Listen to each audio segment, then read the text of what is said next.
अहिल्यानगर शहरात आयुर्वेदिक resellers association Maharashtra राज्य आयोजित विशेष सर्वसाधारण सभा खेळीमेळीच्या वातावरणात संपन्न झाली आहे। हजारो वर्षांची समृद्ध परंपरा लाभलेले आयुर्वेद शास्त्र हे सुरक्षित, परिणामकारक आणि दुष्परिणाम मुक्त आरोग्य पद्धती आहे।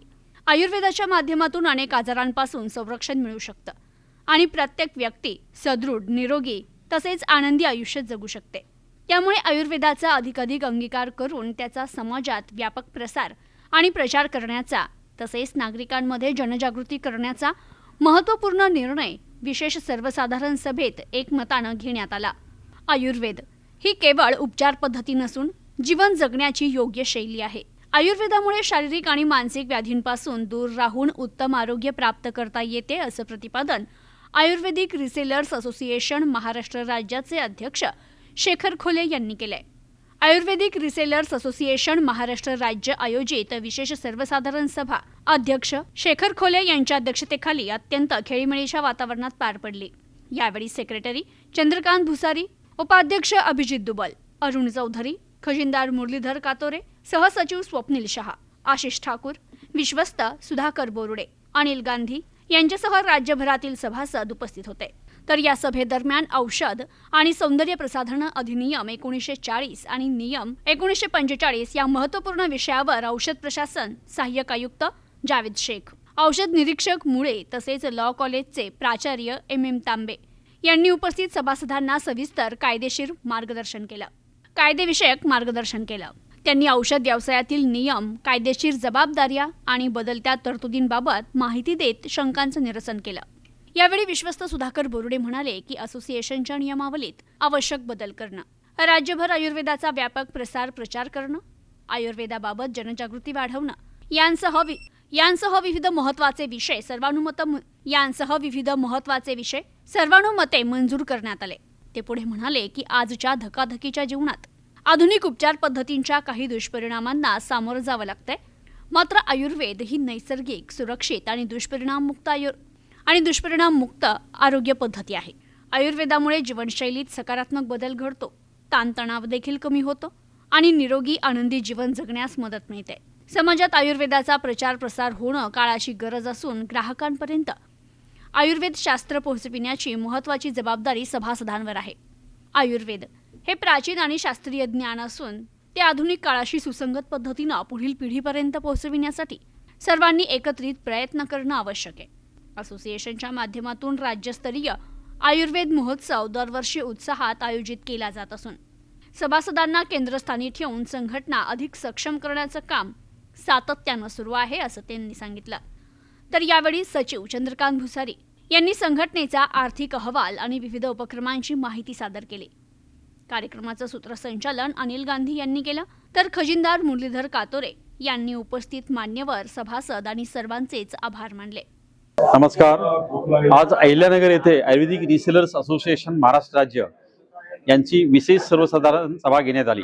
यामध्ये विशेषतः आमच्या व्यावसायिकांपुढील जे प्रश्न निर्माण झालेले आहेत त्यावरती विशेष मार्गदर्शन करण्यासाठी श्री MM तांबे, प्राचार्य, लॉ कॉलेज अहिल्यानगर यांना निमंत्रित करण्यात आलं होतं। त्यांनी खूप चांगल्या प्रकारे drugs and cosmetic act 1940, 1945, objectionable advertisement act, त्यानंतर स्पुरियस ड्रग्ज आणि त्यानंतर लेबलिंग विषयी आमच्या आयुर्वेदिक व्यावसायिकांना खूप छान प्रकारे मार्गदर्शन करण्यात आलं। आणि शेड्यूल के जे काय आयुर्वेदिक कप सिरपला लागू झालेला आहे, ॲलोपॅथिकसाठी लागू झालेला आहे, अजून तरी आयुर्वेदिक कप सिरपला शेड्यूल के लागू झाले नाही। यासाठी आमच्या सदस्यांना ही खूप मोठी संधी आहे, कारण की आयुर्वेद खूप सेफ पॅथी असून हजारो वर्षांची आयुर्वेदासाठी परंपरा आहे।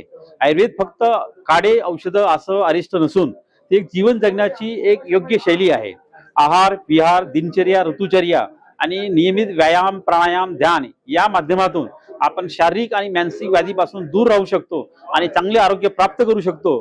त्यासाठी जास्तीत जास्त लोकांनी आयुर्वेदाचा अंगीकार करावा, जास्तीत जास्त आयुर्वेदिक औषधांचा वापर करावा आणि आपले आरोग्य चांगले ठेवावे। जय आयुर्वेद। आयुर्वेद म्हटलं की लोकांना वाटतं की जुनाट पॅथी आहे, आयुर्वेदिक ट्रीटमेंटला वेळ लागतो, रिझल्ट यायला वेळ लागतो, असं काही नसून आता आयुष्य माध्यमातून सरकार खूप चांगल्या प्रकारे काम करत आहे, ज्यामध्ये की आयुर्वेदिक औषधं जी आहेत त्यांची HPLC थिन लेअर क्रोमॅटोग्राफीद्वारे, विविध टेस्टद्वारे त्याचं स्टँडर्ड ब्रँडिंग करण्यात आलेलं आहे। आणि आयुर्वेदिक औषधं देण्यामुळे रिझल्ट जे आहे ते खूप फास्टच मिळतात, स्लो वगैरे जे मिळतात हा तो खूप मोठा गैरसमज आहे.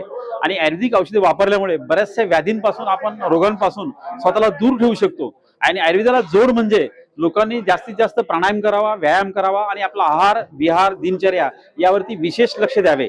आयुर्वेद पॅथी जी आहे ते दुष्परिणामांपासून खूप दूर आहे. कारण की मॉडर्न मेडिसिन मध्ये कुठलेही तुम्ही ड्रग घ्या त्याचे दुष्परिणाम हे दिसून येतात. साधं पॅरासिटामॉल जरी घेतलं तर त्याच्या संबंधित लिहिलेलं असतं की हिपॅटोटॉक्झिसिटी आहे. तर आयुर्वेद खूप सुरक्षित पॅथी आहे, चांगली पॅथी आहे, हजारो वर्षांची परंपरा आहे, करोडो लोकांवरती तो उपचार केलेले आहेत. आपले जे ऋषीमुनी होते ते खरे प्रकारचे शास्त्रज्ञच होते. आजच्या भाषेमध्ये आपण शास्त्रज्ञ म्हणतो. पूर्वीच्या काळी त्यांनी बऱ्याचशा आयुर्वेदिक औषधांवर वनस्पतींवर अभ्यास करून त्यापासून चांगल्या दर्जाची उत्तम गुण देणारी आणि फास्ट रिझल्ट देणारी औषध निर्माण केली आहेत. तर जास्तीत जास्त लोकांनी आयुर्वेदाकडे वळावं आणि आपलं आरोग्य सांभाळावं. जय आरा, जय आयुर्वेद. अहिल्यानगर आयुर्वेदिक रिसेलर्स असोसिएशनच्या वतीने आज पॅराडाईज मध्ये 28 जून खूप छान कार्यक्रम साजरा झाला. आयुर्वेदाची लोकांना असणारी गरज आणि निकड आणि आयुर्वेद प्रसार आणि प्रचार याच्याकरता नगरच्या अहिल्यानगरच्या सर्वांनी खूप मेहनत घेतली. खूप छान कार्यक्रम झाला. सर्व उपस्थित राहिले. उपस्थितांबरोबर लकी ड्रॉ काढण्यात आला. 2 जणांना जीवन गौरव पुरस्कार देण्यात आला. कार्यक्रम खूप छान झाला. सर्वजण उपस्थित राहिले. धन्यवाद. नमस्कार, मी सुधाकर बोरुडे, आयुर्वेदिक रिसेलर असोसिएशन विश्वस्त अहिल्यानगर. आज हॉटेल पॅराडाईज अहिल्यानगर येथे आपण विशेष सर्वसाधारण सभा आयुर्वेदिक लोकांसाठी आयोजित केली होती. त्यामागचा उद्देश संघटनेचे काही नियमावली कंप्लीट करणे, पूर्ण करणे हा होता. त्याचबरोबर आयुर्वेदाचा प्रसार प्रचार हा मुद्दा होता. सध्या गाजत असलेले FDA जे काही नियमावली आहे या संदर्भात आयुर्वेदिक सभासदांना विशेष माहिती देण्यासाठी आपण एक चर्चासत्र आयोजित केलं होतं. त्यामध्ये आयुर्वेदिक प्रसाधनालयाचा 1945चा कायदा आणि त्यापासून आपण ग्राहक आणि दुकानदार यांनी कोणती काळजी घ्यायची यासाठी आपण आयुर्वेद न्यू लॉ कॉलेजचे प्राचार्य श्री तांबे सर यांना आमंत्रित केलं होतं. तसेच FDAचे माननीय जावेद शेख सर जे असिस्टंट कमिशनर आहेत उमोळे साहेब यांना आपण निमंत्रित केलं होतं. त्या सर्वांनी एक उत्कृष्ट मार्गदर्शन सभासदांना केलं. आणखी याबद्दल आयुर्वेदाचा प्रसार आणि प्रचार करायचा या उद्देशाने या सर्व सभासदांना याचा लाभ झाला. तसं एकंदरीत जर विचार केला तर आयुर्वेद हा 4थ्या वेदाचा तो 4ही वेदांना मार्गदर्शन करण्यासाठी केलेला वेद आहे, तो उपवेद आहे. त्याची सेवा करण्याचं भाग्य जे आयुर्वेद मेंबर्सला मिळतं ते खरे तर भाग्यवान आहात. आजच्या धकाधकीच्या जीवनामध्ये जे साईड इफेक्ट्स वगैरे असतात ते आयुर्वेदाने होत नाहीत आणि त्या आयुर्वेद शास्त्राचा प्रसार होणं फार गरजेचं असतं. तर तो होणं म्हणजेच आपली जीवनशैली बदलणं. जीवनशैली बदलण्यासाठी ताणतणावयुक्त न राहता योग्य झोप, विशिष्ट आहार जर ही संपूर्ण त्रिसूत्री अवलंबली तर जीवनामध्ये ताणतणावरहित जीवन आणि आनंदी जीवनशैली आयुर्वेदानेच साध्य होईल असा दावा करून आम्ही एक सर्वांना विनम्र आव्हान करतो की आपली जीवनशैली शक्यतो आयुर्वेदिक ठेवा. वेळेत खाणं, संध्याकाळी लवकर जेवणं, लवकर झोपणं, सकाळी लवकर उठणं ही प्रकार केली तर औषधं घेण्याचं प्रमाण बरंचसं कमी होईल. निसर्गाच्या सानिध्यात जाणं, व्यायाम करणं हे 5ही अंगावर आपलं काम होऊ शकतं. अशी आयुर्वेदिक जीवनशैली प्रत्येकाने अवलंबावी हिची सर्वांना विनंती आहे. प्रतिनिधी मोहसिन शेख, न्यूज टुडे 24, अहिल्यानगर.